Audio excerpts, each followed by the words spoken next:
देश सेवा समाज सेवा से ऊपर उठकर वर्षों से इंसानियत को सर्वोपरि मानने वाले संस्थान के अध्यक्ष श्री जगदीश गांधी एक और सेवा के लिए समर्पित होने जा रहे हैं, जो है महुआ में स्थित 4 मंजिला वृद्धाश्रम जो जर्जर अवस्था में है, जिनका जीर्णोद्धार करने हैं।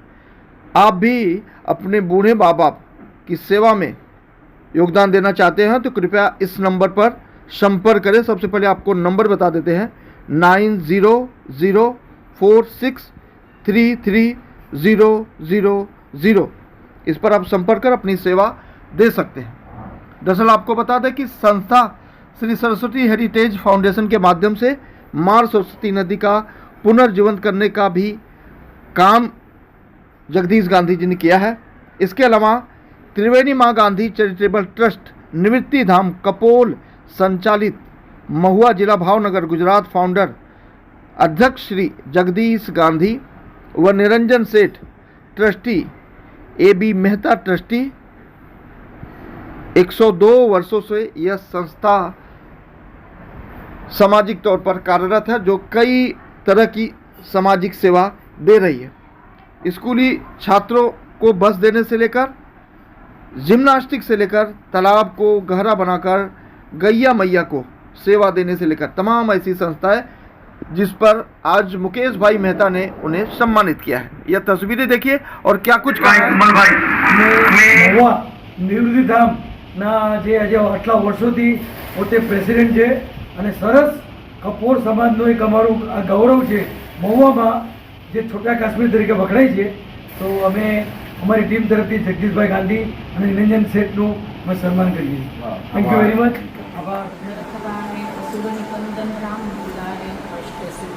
नित्य के दाता असवर दिन जानकी माता राम रसायन हमारो पासा सदारो। पुरातत्व है, ये हमारी धरोहर है, ये धरोहर से ही हम बने हुए हैं।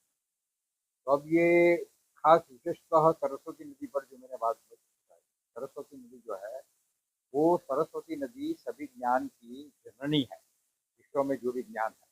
और वो जो लुप्त हो गई 5000 वर्ष पहले लुप्त हो गई, वो भूकंप बहुत जबरदस्त आया और वो उस समय में चलती थी हिमालय से लेकर, और ये जो उत्तराखंड हिमालय है वहाँ से होते हुए ये आज का हरियाणा, राजस्थान, गुजरात, सौराष्ट्र और उसका प्रवेश होता था यहाँ अपने गल्फ ऑफ खंबात।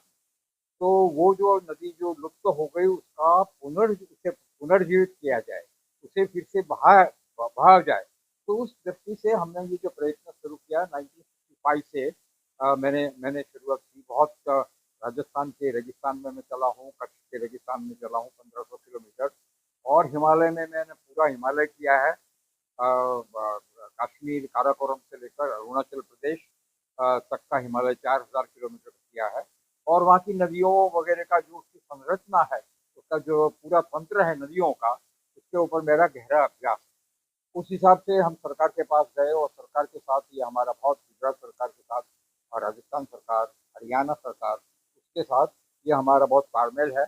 और हो सकता है हमने वो गुजरात सरकार ने जो पूरा ये जो यंत्रणा है सैटेलाइट मैपिंग की, वो हमें उपलब्ध करवाई और हमने सैटेलाइट मैपिंग करके ये 2500 किलोमीटर नदी का जो लुप्त हुआ प्रवाह है वो ढूंढ निकाला है, और उसमें किस प्रकार से हम हिमालय से पानी आज की तारीख में ला पाए और नदी को पुनर्जीवित करके 365 दिन बहा सके, उस दिशा में हमारा प्रयत्न चल रहा है। अब पुरातत्व की बात करूं तो उसके किनारे पे लोथल बंदरगाह 5000 वर्ष से पुरानी विश्व की सबसे प्राचीन, सबसे प्रथम बंदरगाह लोथल जो सौराष्ट्र में है, वो ये सरस्वती नदी के किनारे पे। और धोलावीरा कच्छ में है, वो भी सरस्वती नदी के किनारे पे था। वो बंदरगाह भी थी और बहुत बड़ा शहर भी था, और विश्व में सबसे अच्छी पानी जल वितरण की व्यवस्था उस शहर में था, धोलावीरा में। और धोलावीरा को यूनेस्को ने मान्यता प्राप्त दी है as heritage site, world heritage site जो है।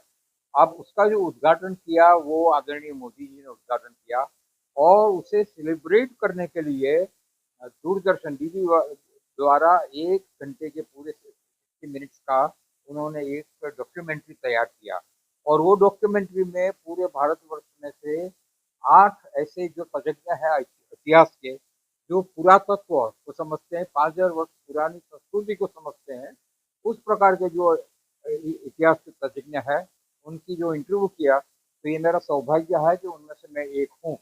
तो वो जो 1 घंटे की दीदी की जो पूरी डॉक्यूमेंट्री बनी यूनेस्को वर्ल्ड हेरिटेज साइट की, उसमें मैंने पूरा उसका विवरण दिया है कि इस प्रकार के ये सरस्वती नदी के किनारे पे था और उसकी सैटेलाइट मैपिंग में वो दिखाई पड़ता है उसके अक्षांश रेखांश के साथ। तो इस प्रकार का ये पूरा तत्व का अभी काम चल रहा है। वन ऑफ आवर ट्रस्ट, हमारा ट्रस्ट जो है सब, वो एक गुट है उसका, और गुट में एक ये जो मैंने जो अपने प्राचीन धरोहर पुरातत्व वगैरह की बात की, वो चलता है श्री सरस्वती हेरिटेज फाउंडेशन के नाम से। ये हेरिटेज वाली बात है, धरोहर वाली बात है। उसके अलावा ये जो ट्रस्ट चल रहे हैं आज, वो 4-5 ट्रस्टों का हमारा समूह है। उसमें भिन्न-भिन्न ये प्रकार की व्यवस्था का हमने निर्माण किया है।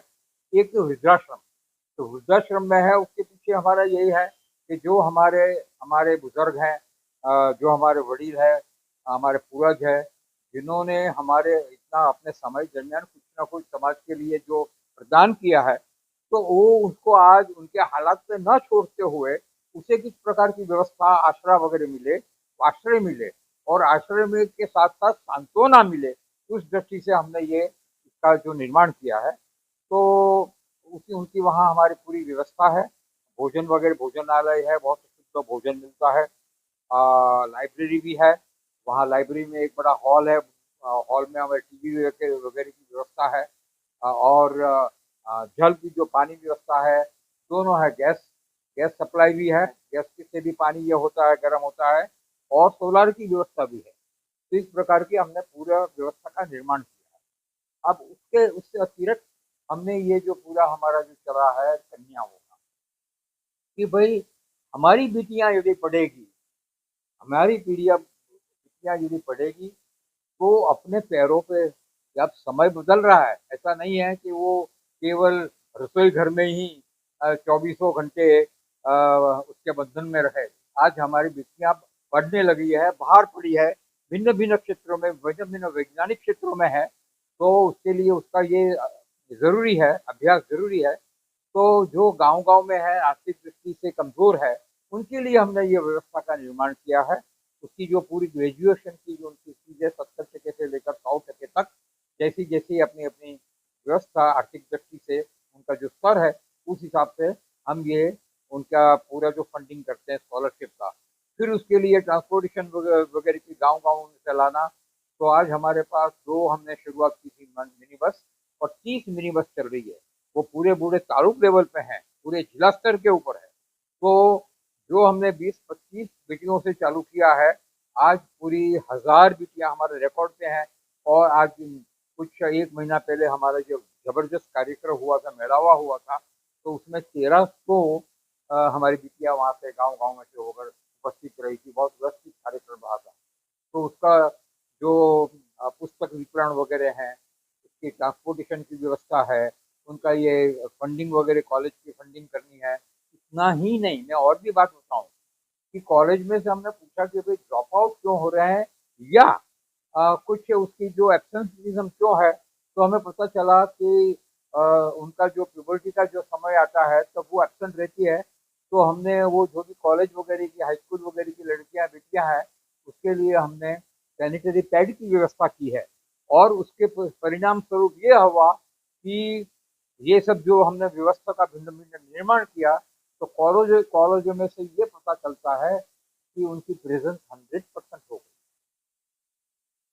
ड्रॉप आउट बिल्कुल नहीं है, 100% हाज़िरी है, कोई ड्रॉप आउट नहीं है। इतना ही नहीं, जो अभ्यास में 40 से लेकर 60 तक मार्कशीट में आता था, वो आज 60 से लेकर 80 तक मार्कशीट में आना लगा है। तो ये जो मानसिक दृष्टि से बदलाव आता है, ये एक ज़बरदस्त फ़र्क है। तीसरी बात ये है कि हमारा ये लाइब्रेरी का चल रहा है, राजूला में लाइब्रेरी है, और 30,000 से अधिक पुस्तक है। तो भिन्न-भिन्न प्रकार के उस ज़माने में है, ये रजवाड़े के समय की लाइब्रेरी है, 102 वर्ष चल रहा है। तो उसमें विद्यार्थी आज पढ़े, थोड़ा बहुत अपने आप को ये व्हाट्सएप से अलग करके वहाँ भी जावे, पुस्तकों में ज्ञान का भंडार भरा हुआ है, वहाँ पूरा ज्ञान है, भिन्न भिन्न जो जीवन के क्षेत्र है उसका जो वहाँ ज्ञान, उस समय की जो समय के जो पुस्तक है, विद्वानों ने जो लिखा है वो भी प्राप्त करें, इसलिए ये हमारी लाइब्रेरी है।